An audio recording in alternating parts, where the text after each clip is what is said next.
Hello, and welcome back to Let's Get Lit. In today's episode, we're going to be going over Part 2, Chapter 1 of George Orwell's classic, 1984. Let's see what this dark-headed woman has to say and what's gonna happen next, shall we?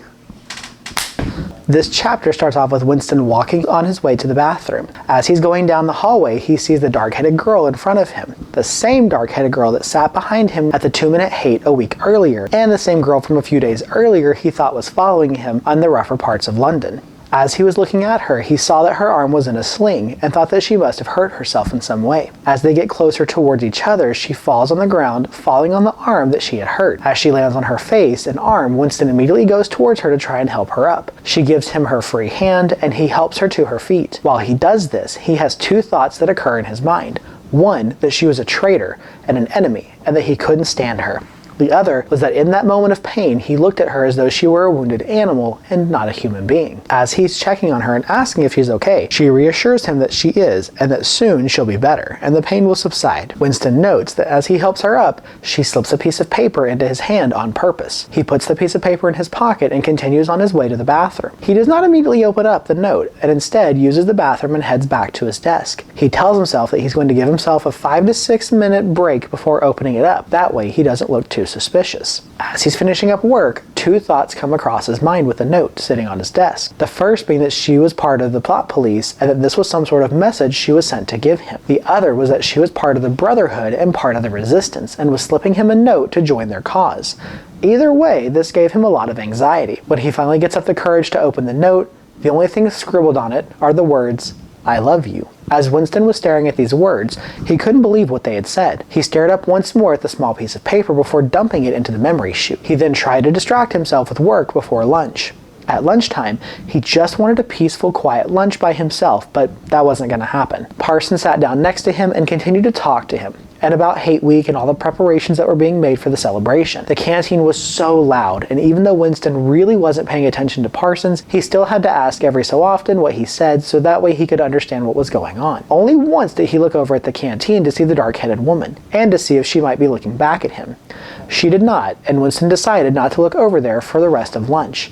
That way he didn't look suspicious. After lunch, he returned to his desk and luckily there was a small delicate piece of work that required his attention, and he was able to be distracted for about 2 to 2.5 hours. After work was finished, he then went to the community center and did his usual routine of going to different seminars, playing games, drinking a few cups of gin, and then making his way home. Once he was in bed and all the lights had gone out, he was able to actually think about the whole situation and what it meant. He now no longer thought that she was out to kill him, but instead he was trying to figure out how to arrange a meeting with her in privacy. He says it was like playing a game of chess. Also, every notion that he had made about her and her possibly being a spy or part of the thought police had vanished from his head. Winston tries to devise a plan on how to meet with her and how to not do it suspiciously. He finally came across the idea of sitting down at her table one day for lunch. Over the course of the next week, every attempt that Winston tried to make in sitting at her table somehow always went awry. One day someone else calls his name and he goes over and sits with them. One day she doesn't show up to lunch until the whistle blows for everyone to go back. There's a period of 2 or 3 days where she just